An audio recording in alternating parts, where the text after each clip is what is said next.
Hello, everybody, and welcome back. Thank you for joining me. As you hear tonight's episode, I will be camping in the Snowdon National Park with a few of our BBR members, some listeners, and some witnesses. As I sleep below the stars in the most beautiful part of Wales, I can't help thinking about the strange reports that I've taken from the area over the years. Our first report tonight is new to BBR, and it is north of the area where I will be camping. Let's look at the reports as they run north to south through the Welsh valleys and the hills. A smoky, transparent figure. Our witness report says, "Hi Deb, I was in the forest in North Wales with my wife and our dog. It was late spring, 2022. Recently, I was just standing on the trail looking up and down the path, and I noticed something large that was roughly around 5 feet high, and it moved silently behind some bushes. I saw it in my peripheral vision, and there was no one else around us anywhere. I'm usually out here alone, and no people were around. I didn't recognise it as an animal, or a human, or nothing I'd normally see outside. And what was strange, as soon as I noticed the figure, my dog started whining, and he continued staring the way that the figure went. And he immediately backed up towards me, straight into my legs, which made me realise that we both definitely saw something, because he doesn't do that when he sees anyone. If I had to describe what I saw, I would say it looked like a smoky, transparent figure. And like I said, there was no sound at all as it moved. But the feeling of the area definitely changed after that figure appeared. I was going to go down to take a look, but my wife didn't want us to stay there. And after I told her what I'd seen and how the dog had acted, that was understandable. I will go back there again sometime to see if I can see anything. Thanks again, Deb. Take care. Now, I'm unsure if the figure that was witnessed is a spirit, energy, being, a creature. I really don't know. The Welsh hills have a history of fairy-like creatures, ghostly figures, werewolves and woodwolves. One of the first mentions that I know of that might explain some of these encounters was a novel titled Welsh Folklore, and it's a collection of folk tales and legends from 1887. The book was written by Owen Elias, and it tells the tale of a man called Thomas Davis. In the area, there are a number, or at the time there were a number, of woodlands that dated back to primeval time, and those woodlands were undisturbed, and they were left in their original condition, which meant that they were kind of overrun with a number of species. So the Crown put out a reward that if you came and you killed some of these animals, you would be given the money. So lots of people began to trap and hunt them.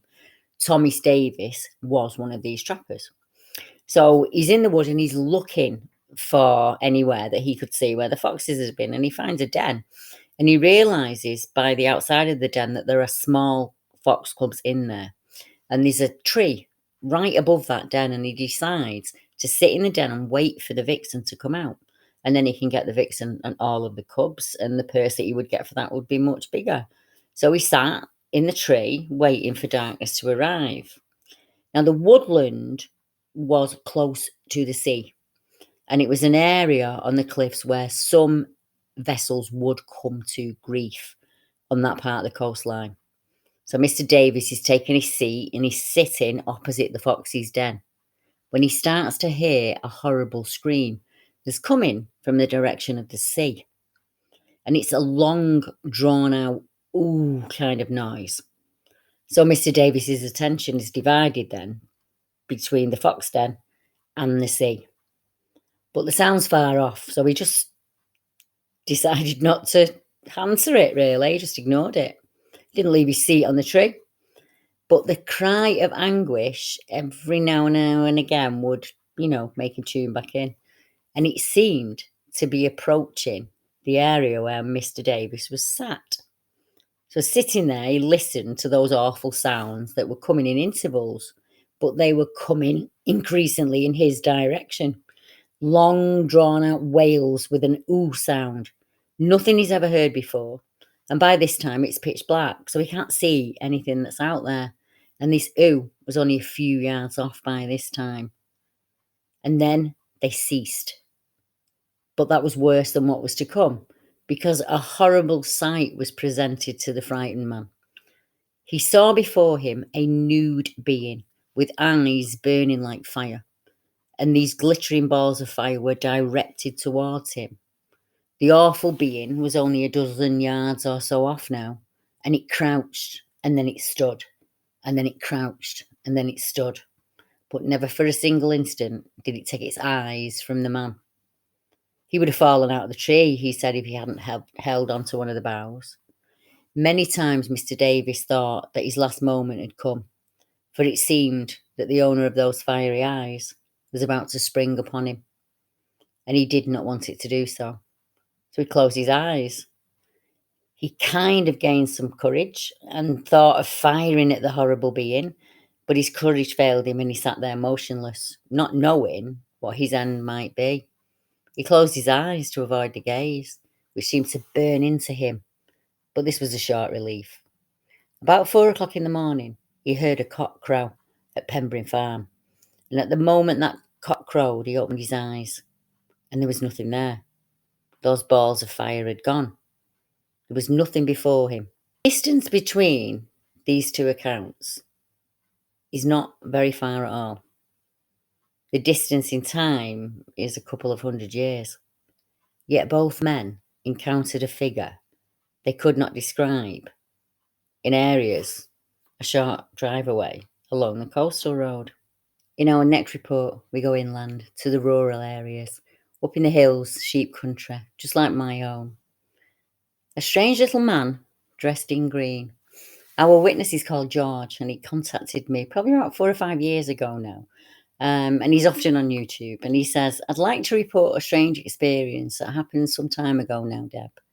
I've never forgotten this incident, and I'm really happy if you share it. I was with a few friends driving around North Wales about 5 a.m. We were driving on the country lanes when right in front of us, a small man who stood about 3 feet tall appeared from a bush at the side of the road. He wasn't naked or hairy. He was wearing all green clothing, and he was wearing a green hat on his head. In his hand, he was carrying a small golden harp, and he just appeared out of the road, out of the dense bushes that surrounded an open field. We all saw him, and as we drove past, we slowed down to check him out. He just casually crossed the road as we drove by, and then he disappeared into the bushes on the other side. Both of those bushes were hedges, and they all surrounded the empty fields. It was miles from anywhere, halfway up a very large, steep, hilly area I've never been to before. I still wonder to this day if we witnessed an actual gnome. If I had to describe him, I'd say he was basically wearing a kind of Robin Hood type suit, or like something Peter Pan would wear with that pointed hat. The harp was small, like it was made for him. It was perfect for his size. I only saw him for about 30 seconds, but we all saw him.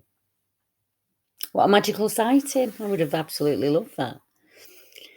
As we travel south, we pass many beautiful lakes and rivers, woodlands, countryside. Wales is an amazing place. If you've never been, I would suggest you visit. One of the lake features another report of a figure impossible to describe, and it's this report that's brought me to Wales. Our witness came out to Yorkshire last year, and she met up with the team during summer, and I'd spoken to her about 2 years before that. She really did want to come out and join us at camp. She's attending a family wedding this weekend, so unfortunately she couldn't join us. But she's happy for me to share, and she said, I love to visit Wales. I like to try and stay close to the National Trust Centre at Snowdon because it's really quiet there. It's a very scenic area. There are very few people, and I can go for a walk in all directions. There was one specific spot where I preferred to park until I saw something there early one morning, and now park elsewhere. On that day, I parked in my chosen spot for the night, which is the lay-by, close to Llynogwyn. It was the 4th of October 2018. I parked my van facing the mountain, directly opposite where you drive in from the A5 road. My front windscreen was facing the mountain, ironically where the no camping overnight sign is. The night this happened, there was a medium-sized white camper van parked in the top left of the car park, facing my direction. And in the bottom right-hand corner, facing the road, was a red car, a standard 5-door hatchback. In total, there were only 3 vehicles, including mine, parked up that night. The weather was really bad. It was very stormy. The wind and the rain had been battering and shaking my van all night, and it got so bad and the rain so loud that I started to fear that the van may blow over. The gust was so strong. I woke up about 3:30, 5th of October now, unable to sleep with the noise of the wind and the rain. So I just laid there, hoping the wind would stop. I tried to go back to sleep, but it was useless. The weather was getting worse, not better. So I decided now, around 4:30 a.m, to get up and to drive to Bangor, park up there somewhere safe for what remained of the night. I still had my pyjamas on, and I climbed over into the front driver's seat, and I watched the heavy rain roll down my window. It wasn't pitch black outside. There was a small amount of light, and I could see the red car in the far right corner. And as I was looking at the red car, I saw movement on what I can only describe as a large, tall, dark-coloured figure. And it was standing near the rear passenger door on the driver's side of the car. And as soon as I saw it, I believe it also saw me, because it turned and it began to run. And as it was running off, there was a flash of lightning, and that lit up the whole car park, and it showed the figure as a solid thing. I noticed that the top half of its body looked to be lighter in colour than the bottom, and it ran towards the opposite edge of the car park, towards the mountain. This event all happened within seconds, and I'm unsure at this point if it vanished into thin air or if it ran up the mountain, as there's a small wire fence there. It's got barbed wire on it, so it either went over it or through it. I was so scared that I started up the engine and I just drove the hell out of there, all the while thinking, what the hell was that? What the hell was that? It took me weeks before I felt comfortable enough to revisit and to park in that area. I parked in the same spot twice over winter, and both times I didn't feel comfortable. I sat scanning the mountainside for any movement or possible person-shaped thing before settling down each night. If I want to visit Snowdon, I now park at the lay-by right next to the lake, along with the other vehicles that always park there at night. But even so, I still sit in the dark and I scan that area for any movement before settling down. I don't know what it is, but what I can tell you is I didn't see its face. It had a head, it had 2 arms and 2 legs, and it ran upright like a human, but it had a slightly hunched stance to it. The top half of its body was lighter in colour than the bottom half. It looked to be at least 7 feet tall, but I cannot be 100% sure of that. It may have been taller, but I knew that its waist was almost as high as the roof of the car. It was standing really close to that car too. I have no idea what it could possibly have been. I've told 2 people since the event. One laughed at me and said, it must have been a shadow or your imagination, because you've probably just been scared due to the dark and the weather conditions.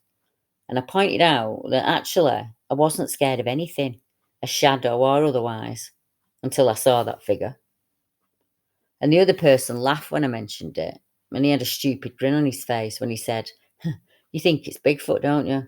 To which I said, no, it may have been a ghost or something else. I don't know what it was.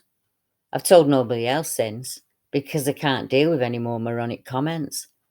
I recently went camping around Loch Ness, and I found myself scanning the woods for anything unusual, as I'm now nervous about being in the woods alone. Don't get me wrong, I still go for walks and I love it, but I keep my wits about me now just in case. On 2 separate laybys with dense woods at the side, I've noticed what could have been possible stick structures. So I've decided to stop there and I drive straight on now. One was near Aberdeen, and the other's Cairngorms in Scotland. And as I said, I keep my wits about me now. When I'm out walking, I look for anything unusual or things out of place in the woods. I felt really sorry for this witness. Not sorry in a bad way, but empathy. It's awful when you absolutely enjoy the outdoors and then something like this happens and it kind of puts you off. It's almost like aversion therapy. You got to dip your toe in and kind of go back over and over again. And a lot of the witnesses I deal with have that similar emotion. I'm recently talking to a gentleman at the moment, and it's in Wales, but it isn't in the Snowdonia Park.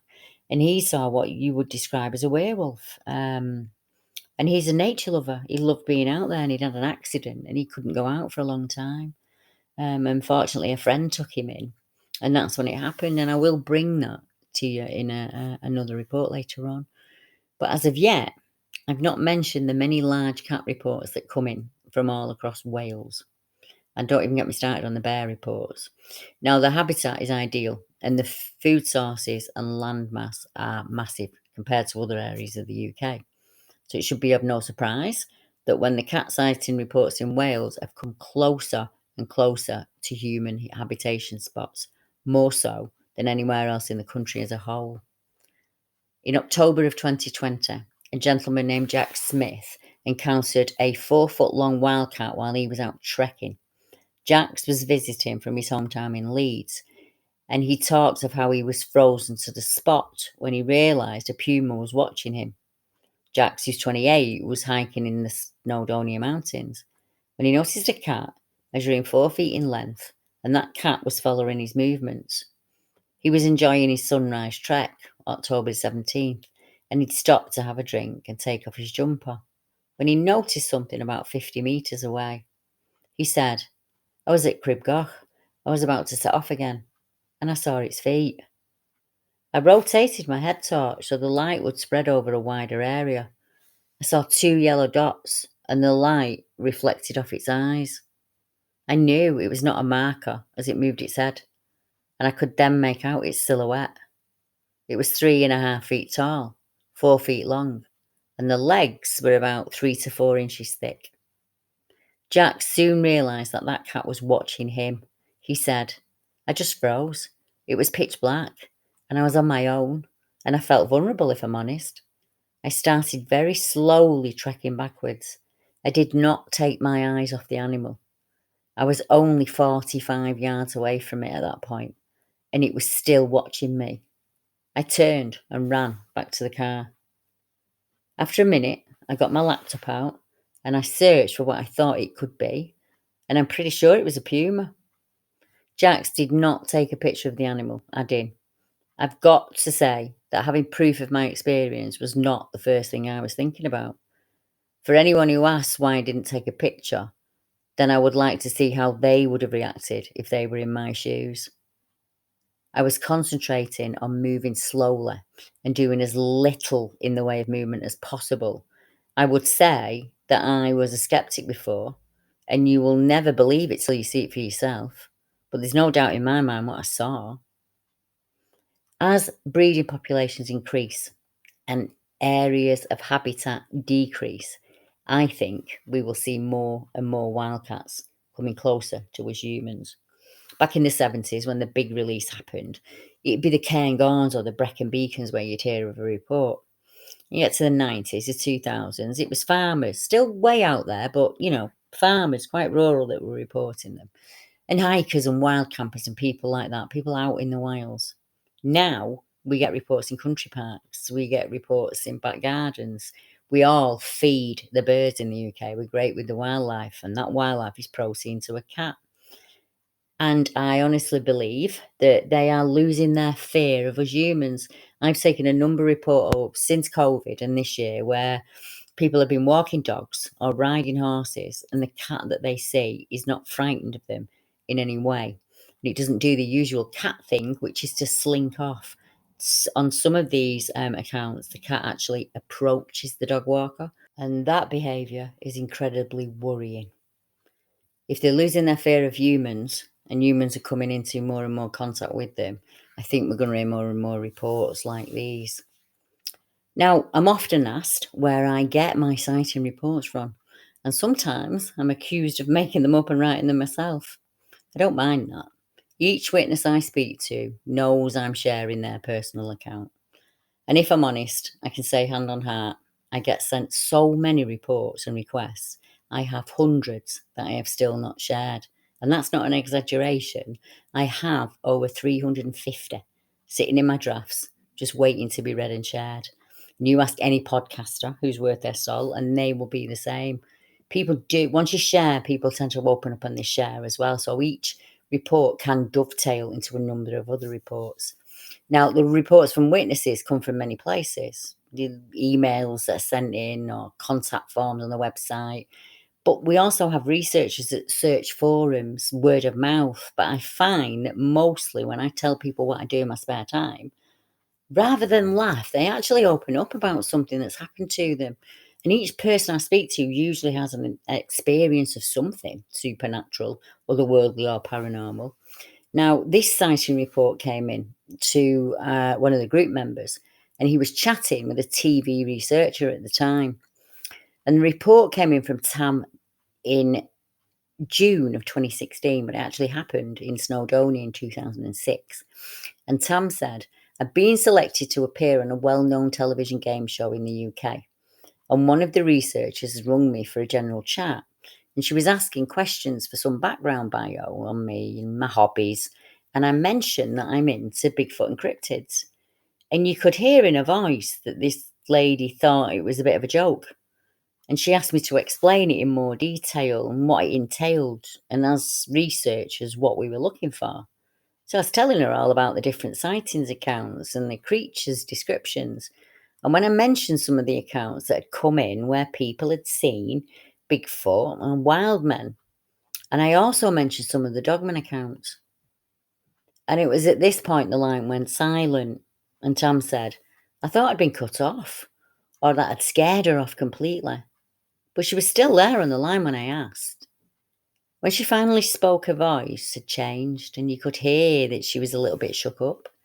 And she said that she'd been trekking in the area around Mount Snowdon 10 years prior, and she'd seen a large figure just standing there watching her.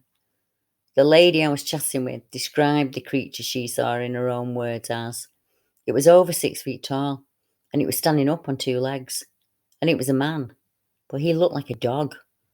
And when he saw me watching, he leapt over a fence from a standing start and just disappeared. He didn't run and jump, he just leapt over the fence in one movement. Tam said she hadn't told anybody about the hairy man in 10 years, just in case they laughed at her. I think she was both shocked and relieved when I explained I myself had seen a number of strange creatures. And when I saw them, they were walking on all fours, coming down the side of the embankment. Now, there is a very small cave in Wales known as the Wildmans Cave, and the report about it was found in a book by Nick Redfern, who's a very well-known cryptozoologist. And the story is told by Ol Lewis, who shared a legend that villagers in Nant Gwynant have told in hushed tones about a dark and mysterious cave in the old valley that is said to be the abode of the hairy man. Now, villagers and shepherds in the area were plagued by a silent and stealthy thief who would break into their homes under the cover of darkness on a regular basis. Those same villagers and shepherds would awaken to find that their goats and cows had been inexplicably milked. Much needed food was stolen, and a number of sheep were taken during the night, never to be seen again. Their unfortunate fates sealed, it would seem. The carnage and thievery went on for some years, and every time anyone laid a trap for a thief, it never took the bait. What was this nightmarish beast said to have been roaming the densely treed ancient valley? The villagers said it was a creature of undeniably primitive proportions and terrifying in appearance. I think they mean it was Neanderthal-like. One that seemed intent on tormenting the people wherever and however possible. One day a shepherd was returning from the mountains later than usual when he spotted something strange. A huge, burly, naked man that was covered from head to toe in thick red fur, and it was resting on a neighbouring hill. Now, the shepherd suspected that this out of place and strangely hairy giant might be the thief that was plaguing the village. So the shepherd snuck past the man without being detected, ran back to the village as soon as he was out of sight. The man persuaded all of the available menfolk of the village to join him in a quest to once and for all rid the area of the creature. The hysterical posse charged up the green hill and towards the wild man with a crude homemade display of weapons in hand, while simultaneously screaming at him at the top of their lungs. Not surprisingly, alerting the hairy man to their presence, and he shot off. The mighty beast shot away on all fours with the skill and precision of a deer. A close and careful watch of the hill and its immediate surroundings was made from that day, in the event that the man-beast might return to once again wreak havoc. Barely a few days passed before the menacing entity returned to both feed ferociously and spread fear and chaos across the immediate land. This time, however, the villagers took a new and novel approach to tackling their quarry. The plan was to let loose a pack of vicious hounds upon the animal, in the hopes that the dogs would succeed where the men had failed. Unfortunately, this action proved utterly fruitless too. As soon as it caught wind of the scent of the hounds, the hairy thing was gone, once again bounding away in almost graceful fashion as it made its successful escape. Over and over it escaped them, easily, and it left the snarling dogs far, far behind. One man came up with the idea of consulting a magician or a soothsayer, and the soothsayer told the villagers to find a red-haired greyhound without a single hair of a different colour, and this animal would be able to catch the man.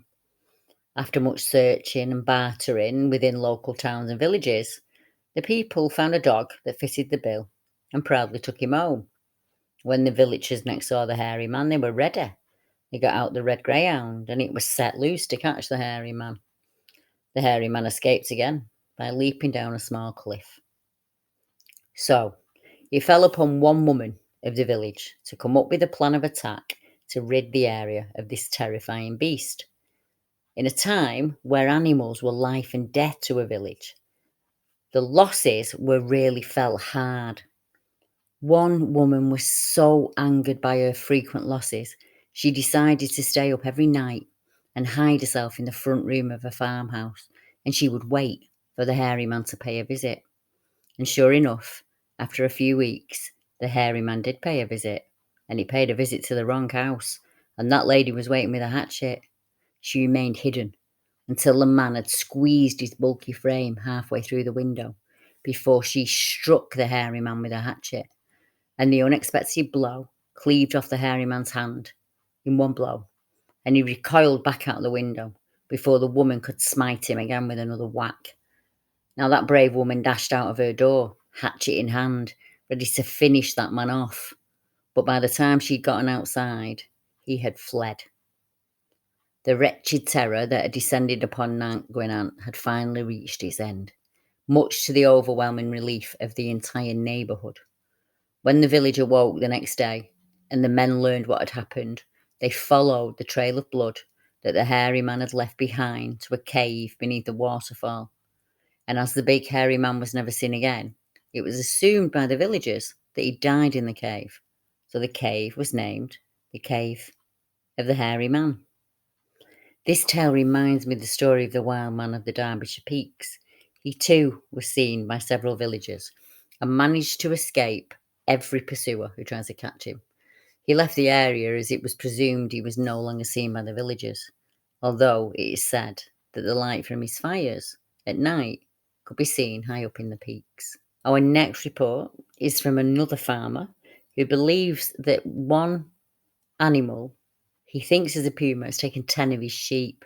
Now, the farmer says he's found his sheep with distinctive puncture wounds to their necks on his land near Gwynedd, and the mystery creature has often returned to claim its prey. Not wanting to reveal the location for fear of people taking guns or dogs to the remote countryside, he said, "Since I took my sheep to the ground in July, I've had about 10 sheep killed. They've all been killed with a single bite to the back of the neck. He said, I went there on Sunday. I found 3 Welsh black sheep, which are pretty quick and lively. You wouldn't catch them. They'd been driven into a corner, and the 3 had been killed with a single bite. I've been farmer all my life. I've seen dog attacks, and it's not an ordinary dog doing this. I've seen badger attacks where they've been taking a baby lamb. I've not seen anything like this before. Whatever is doing this is strange, as it kills them and only eats half of it. And if I find it and I don't move the carcass, this creature will come back a second or third time, and it'll eat a portion of it. I haven't seen it myself, but one of my neighbours back in August was walking up the road and he saw a big cat, about 3 times the size of a domestic cat, and that was light brown in colour, and it was jumping over the wall. I mean, it could stay hidden. There's a lot of woodland, a lot of tall grass and fern. He said you could walk past it and not see it. The farmer added that one of his neighbours has a large tuck ram that was killed, and the carcass was left on the land and was gone the next day. The animal seen and the nature of the killing sounds exactly like those reported around Nampmore back in 2015, when multiple farmers reported losing sheep, and one resident reported seeing a mother puma with 2 cubs in a paddock. Now, the latest sightings are in a particular remote area, in an isolated valley with plenty of woodland, easy access to some of Snowdonia's most untouched lands. Sightings in this area have been on the increase since 2015, and unfortunately, there were no official response or investigation into the series of killings. So there's little livestock owners can do, other than to try and make the fields as secure as possible and hope this at least serves as some deterrent. I mean, I wonder just how long this creature's been around, as the reports of strange beasts go back a very long way in this part of Wales. In the 19th century, a wolfman was spotted close to the village by one Miss St Denis, who was an artist, and she was staying at a farm there. And there was one occasion when she was painting, and she noticed the figure of a man sitting on one of the nearby railway tracks, and he was staring at her intently. And she felt surprised at this, as the station was hardly used. And this was the first time she'd ever seen a soul there in the evening, apart from the station master, who'd already left for home. Miss St Denis began to feel uneasy as the man continued to stare at her, and she deliberately coughed, but he didn't react. A second cough also failed to bring any reaction, so she then called out, "Can you tell me the time, please?" But the figure still did not respond. At this juncture, the account takes on an ever more sinister turn as Miss St Denis decided to pack her things up and just make her way out of the station. Glancing back, she was horrified to see that the man was now following her, and she quickened her pace and started to whistle in order to appear unconcerned. And it was now twilight, and the path had taken her to a remote spot that was surrounded by cliffs and disused quarries. Realising that a cry for help would go unheard, she decided to confront her stalker. She spun around and said, "What do you want? How dare you?" And he didn't respond. And as he drew nearer, she was now able to see him clearly, as the last rays of sunlight fell on the path. And he was not a man. He was not a man at all. He was a thing, and the thing it appeared to be covered in grey hair. And although he was human in form, he had a wolf's head, and it sprang forward with a look of ferocity on its face. And the terrified woman quickly grabbed her torch from her pocket, and she shone it at the beast. And this thing shrank back, and its paws began trying to hide the light from its face, and it then faded away, leaving her alone in the darkness. Now, the shaken but unhurt Miss St Denis asked locals for an explanation, but they had no real explanation for her. Only the rumours of the missing cattle and a collection of bones, some human and some animal, that had been discovered in a slate quarry near to where the wolfman had vanished. Nearby residents still shun the area after dark, as it has a bad reputation. Now, I cannot visit this area of Wales without talking about the case that was dubbed the Welshroswell. In 1974, there was a huge bang and tremor that was seen and felt all over the Berwyn Mountains in Wales. And there were later claims that a spaceship had crashed and that crash had been concealed and covered up. The incident was reported, and a search and rescue team was scrambled for Mare Valley on Anglesey, but found no wreckage on the mountainside. The Ministry of Defence investigation found that there were 5 other reports of the UFO seen over the UK at 10 p.m. on the 23rd of January 1974, when the Berwyn Mountains incident happened. All of the witnesses reported seeing a bright light in the northwest, which seemed to fall towards the horizon. An expert who undertook independent research into the Berwyn Mountains incident for the British Astronomical Society reported that a fireball was visible over most of the UK that night. Sightings were received from Somerset, Norfolk, Manchester, and Edinburgh. So the file notes said that the fireball descended from about 120 kilometres in the sky to about 35 kilometres before disintegrating over Manchester. The case files on the incident also include a letter from one local who wrote that they saw something that came down in the Berwyn Mountains on that night in question, and he is certain of that, he said. It is certain to the minds of both myself and my friends who were with me that we were visited by an object that evening. UFO investigators reported that aliens crash landed in the Berwyn Mountains and their bodies were transported by the Military of Defence to top secret Wiltshire research base Porton Down. What people have seen and reported simply could not have been made up, retired North Wales Police Assistant Chief Constable Alfred Roberts said. He was a sergeant at the time of the UFO incident, and he was rushing with his superior when they too saw the mysterious lights. And he said, as we were driving, all of a sudden, we saw this green light in the sky ahead of us, and it seemed to be an arching light, but it was very sudden, totally unexpected, and different to anything else I've ever seen before. I have Welsh ancestors on both sides of my family. So as I go to sleep tonight in the land of my forefathers, I hope I don't experience anything that's strange and impossible, but you just never know. Thank you very much for tuning in tonight. I really do appreciate your support. And to our regulars who tune in every week, I cannot be more grateful. And to our newcomers, welcome. I hope to see you next week. And to my members and patrons, we couldn't do it without you. Have a wonderful weekend. Good night, everyone.